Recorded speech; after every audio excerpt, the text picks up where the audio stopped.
Hello everyone, my name is Emanuela. And I'm Robert. Welcome to Tabletop Tutorials. In this video, we're going to show you how to play the solo/co-op rules for Cerebria the Inside World. In this game, you, with or without a teammate, have the opportunity to play against the ego as either bliss or gloom. The ego in Cerebria is a force that, like the spirits, aims to ensure the inside world's prosperity above all. Sometimes, though, the ego isn't so much protective as it is destructive, overcompensating for everything that may be affecting the mind. So we have to make sure that we don't let the ego take over. Our goal then is to win the game. Whichever side you choose to play, you can play as either one shaper or two spirits if you're playing solo, or as two spirits if you're playing co-op. For this video, we are going to expect you to already be familiar with how the core game of Cerebria is played.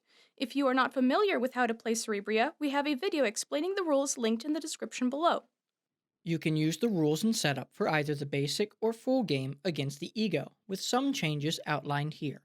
Begin setting up for ego by shuffling the 12 operation cards and then orienting them such that the symbol on one end of the back of each card alternates placement so that the symbol is on the top end for the first card, then the bottom end for the next card, and so on throughout the entire deck. Place this deck face down next to the main board.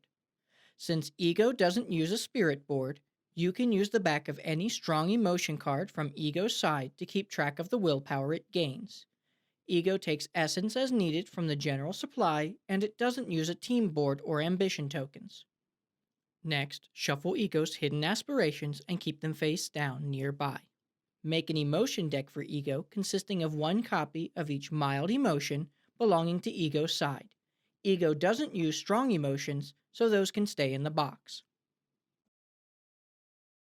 Now, we have to place the bleakness and brightness emotion cards onto the board. Randomly choose a realm. In this first realm's two emotion slots, place a brightness and a bleakness. Choose a second realm randomly.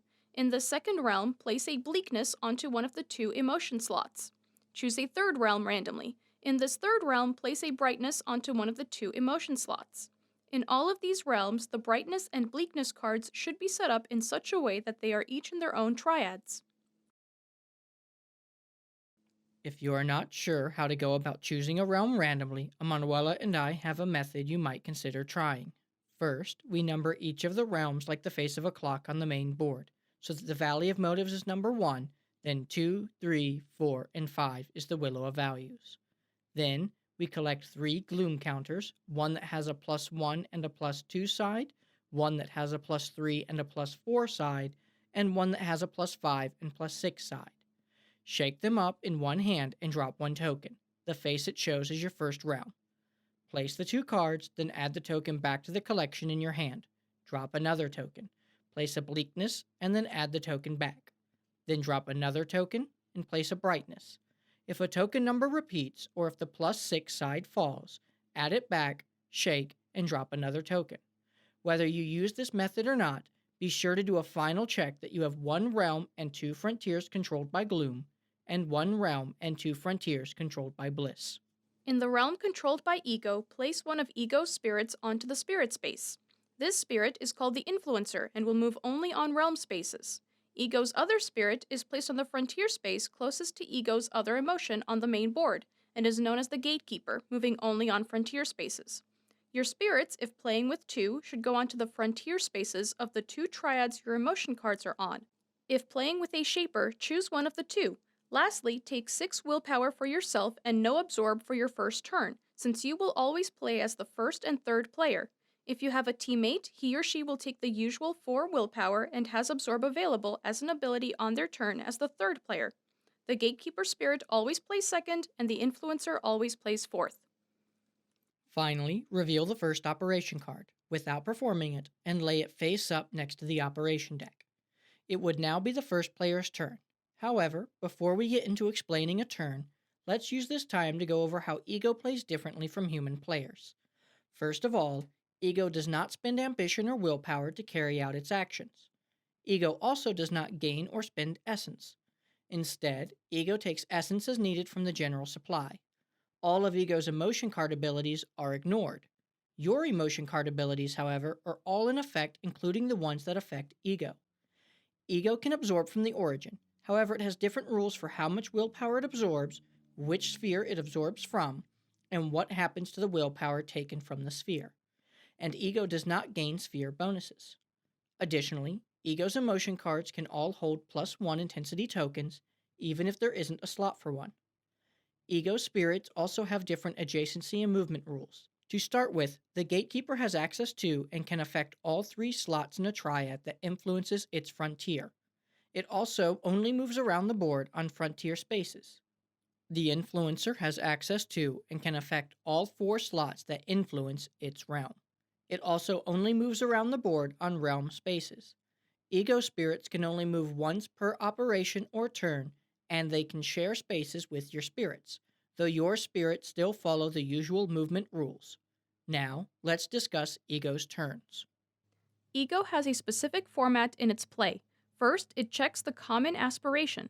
If Ego is winning it and its hidden aspiration hasn't yet been revealed, reveal Ego's hidden aspiration now. As in the base game, the hidden aspiration can't match the common aspiration, so if this happens, use the next card as Ego's hidden aspiration and shuffle the matching aspiration back into the deck. Next, turn face up the next operation card and place it next to the one revealed in the last turn or during setup and perform Ego's actions as determined by the operation cards. Finally, determine if the spirit moves this turn, if it hasn't already, absorb willpower from a nearby sphere, and wrap up by discarding the 2 operation cards and turning face up a new one. Let's now discuss how the operation cards work. At the beginning of the game or the end of each of Ego's turns, one card will be visible face up.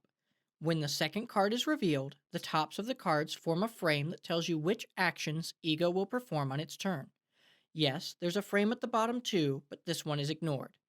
Ego might also perform a bonus in addition to the operation or a move if Ego Spirit hasn't yet moved this turn.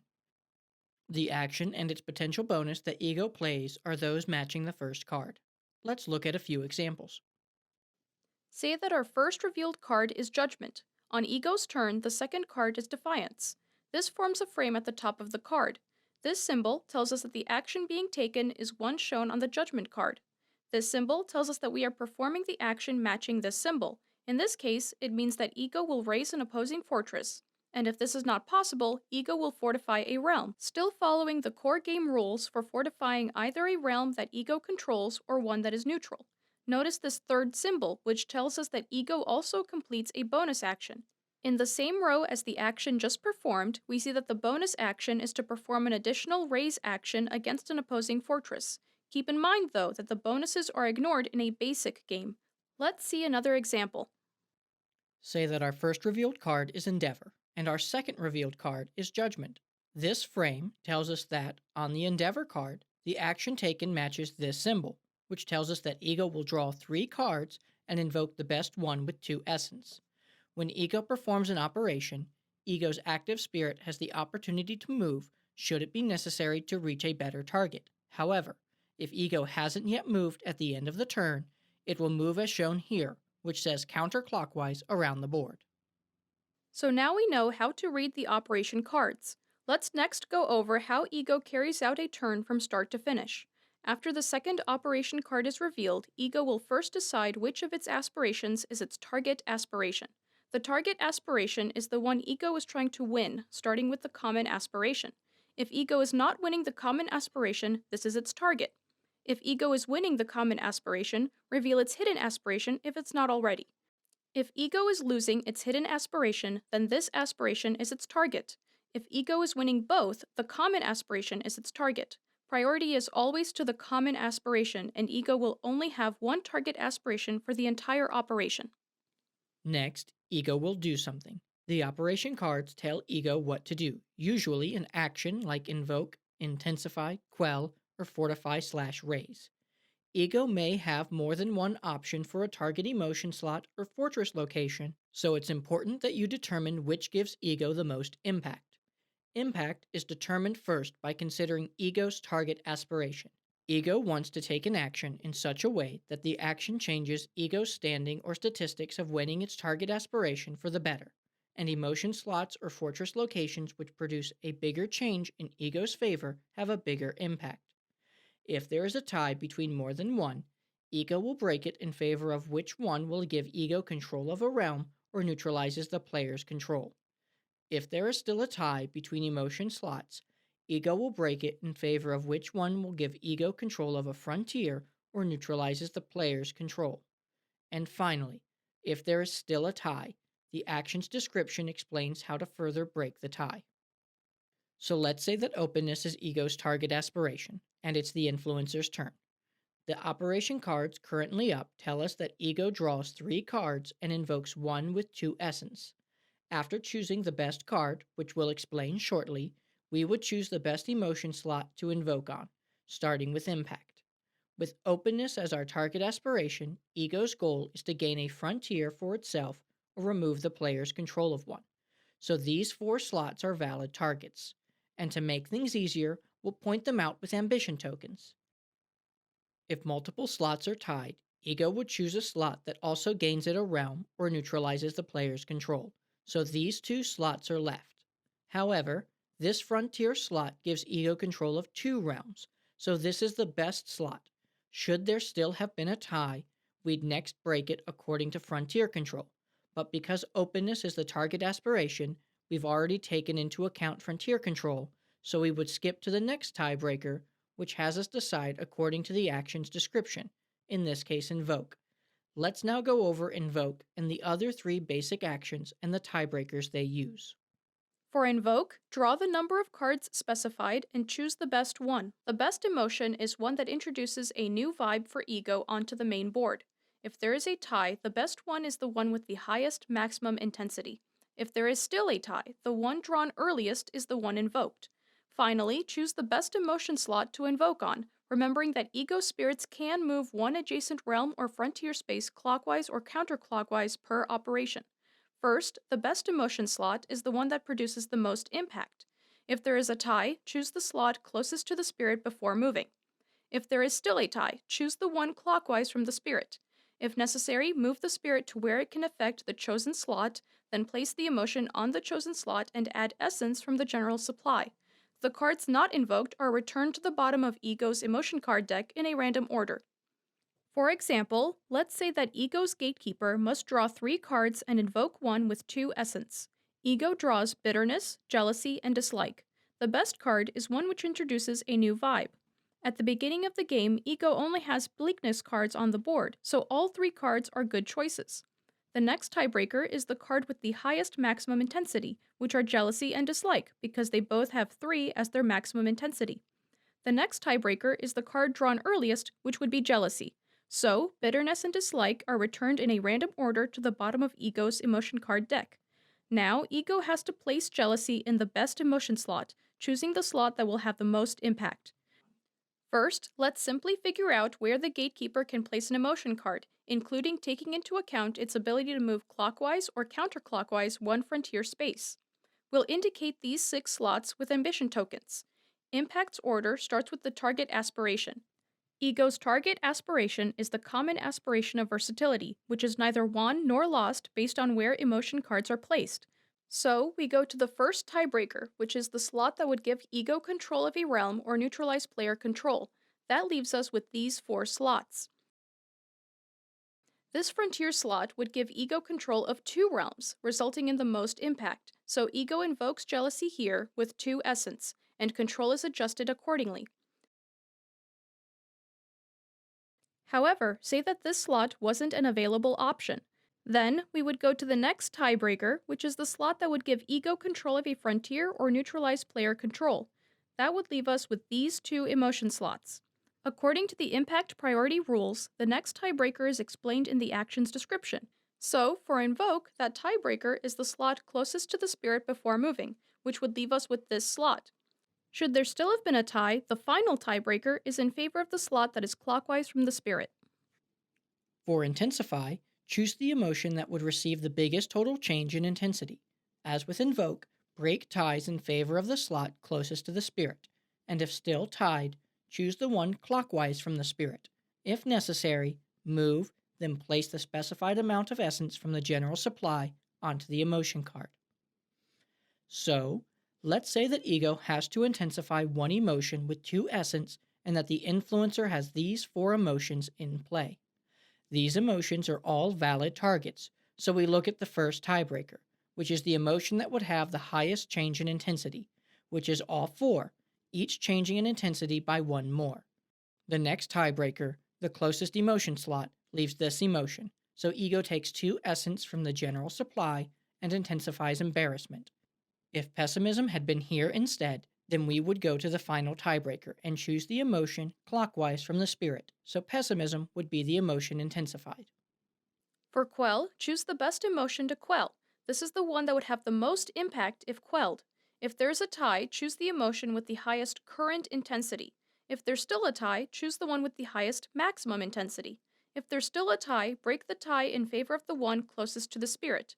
And finally, if there's still yet a tie, choose the one clockwise from the spirit.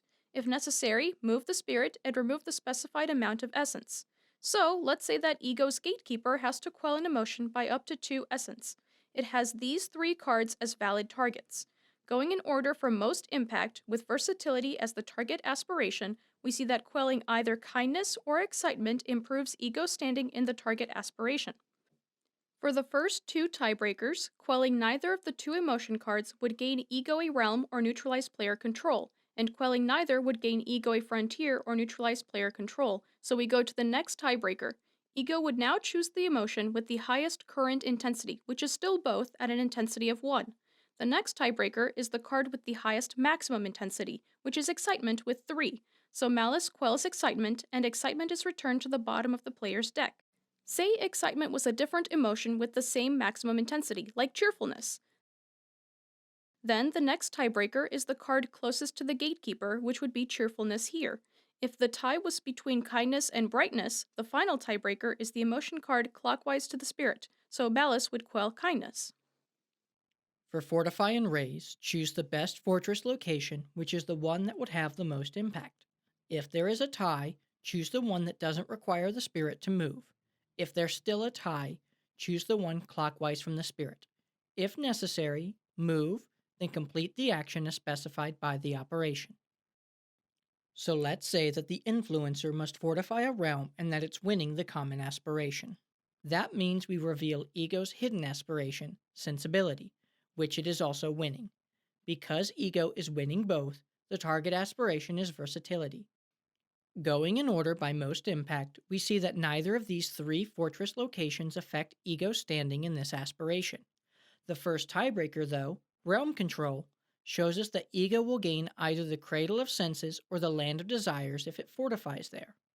The next tiebreaker is in favor of the location closest to the spirit, which is either one. And the final tiebreaker is the fortress location clockwise from the spirit, so Misery moves and fortifies the Land of Desires and gains the realm.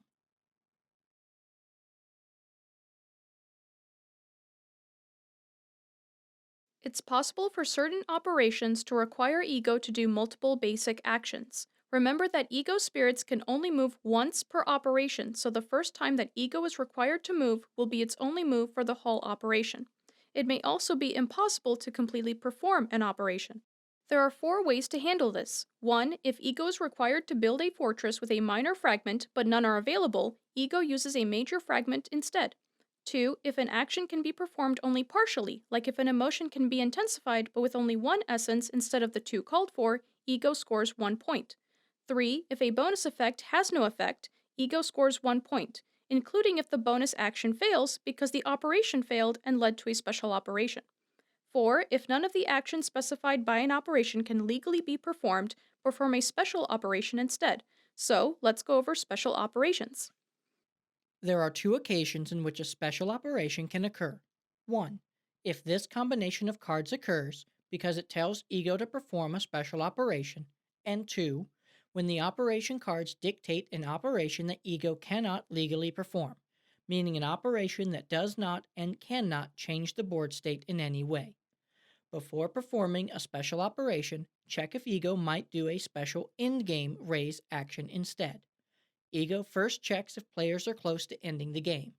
If there are no more minor fragments in the player's supply, Ego will attempt to raise one of their fortresses, according to the usual procedure but limited to minor fragment fortresses, scores 1 point, and the special operation ends. If the first option is not the case or is not a legal action, Ego then checks if the players have no more major fragments in their supply.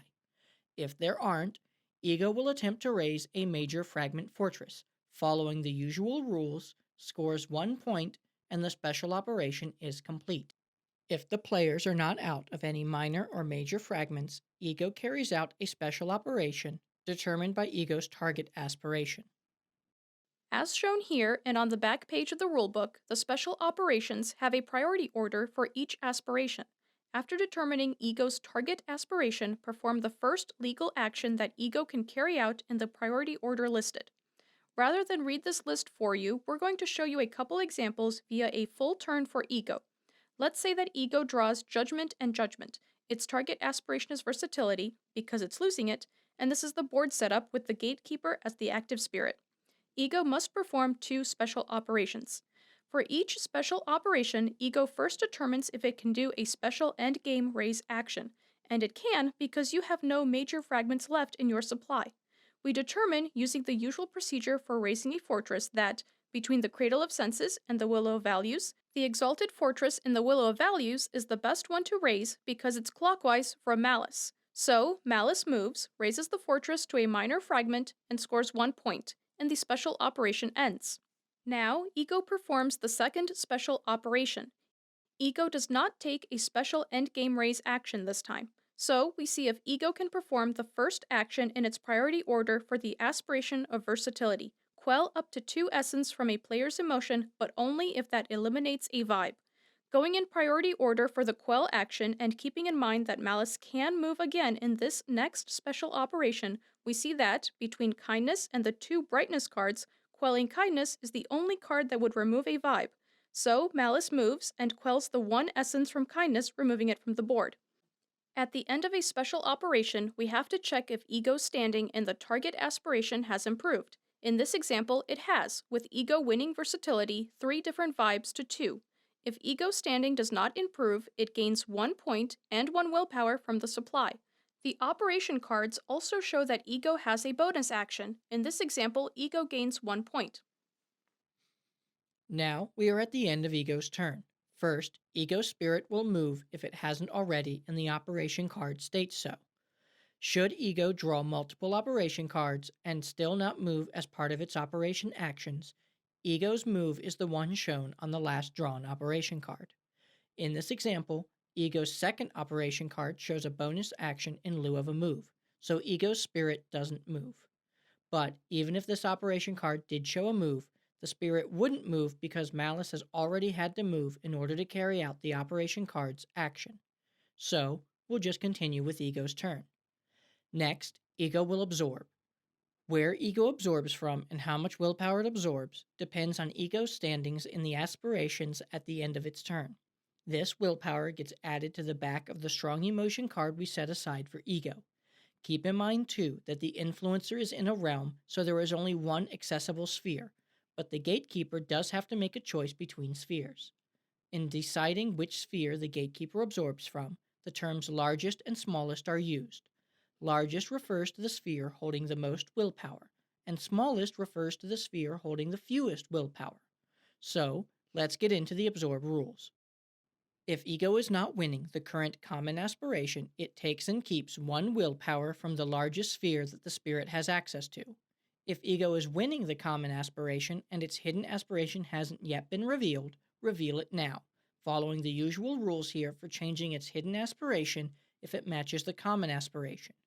Now, if Ego is losing its hidden aspiration, it takes up to 2 willpower from the smallest sphere it can access, keeps 1 willpower, and discards the other. If only 1 willpower is available when Ego has to absorb, Ego discards it. In this example, Ego is winning both the common aspiration and its hidden aspiration, so it takes and discards up to 3 willpower from the smallest sphere it can access. If 2 spheres have the same number of willpower, the gatekeeper chooses the one adjacent to an Ego fortress. If there's still a tie, the gatekeeper chooses the one clockwise from its location. Here, though, Malice would simply take and discard the 2 willpower from creativity. If a sphere is emptied, a revelation is triggered. If not, the origin rotates 1 step clockwise as in the core rules. Ego does not take origin sphere bonuses when it absorbs. And finally, Ego's turn wraps up by discarding both operation cards and turning up a new one for its next turn. Here, however, a revelation has been triggered. Before scoring aspirations, Ego can spend its stored willpower to reduce your standing. For a reduction of 1, Ego discards 2 willpower. For a reduction of 2, Ego discards 3 willpower. And for a reduction of 3, Ego discards 4 willpower. Ego cannot reduce your standing below 0. During a revelation, Ego first reduces player standing in the relevant aspirations in the following order. If Ego is not winning the common aspiration, Ego will spend enough willpower to get the win, and if not, a tie, if possible. Then, if it's losing the player's hidden aspiration, Ego spends enough willpower to force a tie. In this case, Ego is losing the player's hidden aspiration, Unity, by 1, so Ego spends 2 of its stored willpower to force a tie. Finally, if Ego is losing its hidden aspiration, Ego spends enough willpower to get the win, if possible. Then, Ego may score points.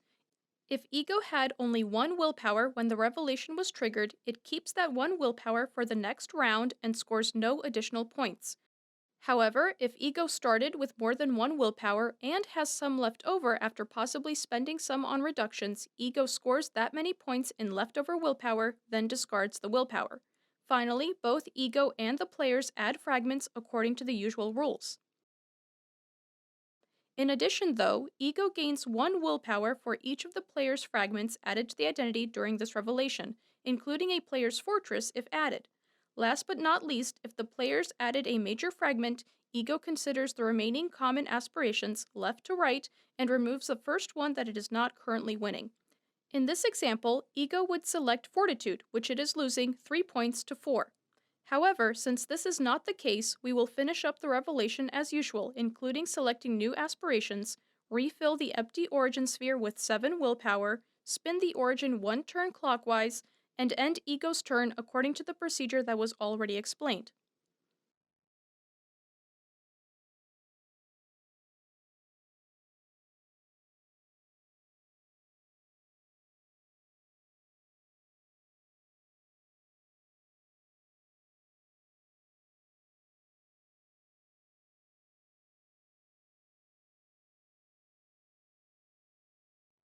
The game ends under the usual conditions, except that Ego's Wheel of Intentions cannot trigger the end of the game. Points are scored as usual, but Ego also scores additional points for any of its fortresses left on the board, gaining 2 points for each minor fragment fortress and 4 points for each major fragment fortress. The solo game is of medium difficulty, and you should treat it as if you were playing against an experienced player. Say, however, that you'd like to make this game a little easier. You can make changes in the following order as found on page 11. If you'd like to make the game more difficult, you can make changes in the following suggested order found on the same page. Thank you for watching this Tabletop Tutorials rules explanation. We hope you now have a better understanding of the rules for the Ego variant for Cerebria, the Inside World. If you have questions about any specific rules for the Ego variant or Cerebria, check out the FAQ and Errata post on BoardGameGeek. If you still have a question, feel free to post a thread asking your question in the Cerebria Forum, where many knowledgeable and friendly players like us will be happy to help you. You can also feel free to reach out to us in the comments section here or via the links in the description with any questions. The Ego variant was designed by David Turzi and Nick Shaw. You can find more information about Cerebria as well as MindClash Games' other games at mindclashgames.com. Links to these sites are posted in the video description below. Thanks again for watching and happy gaming!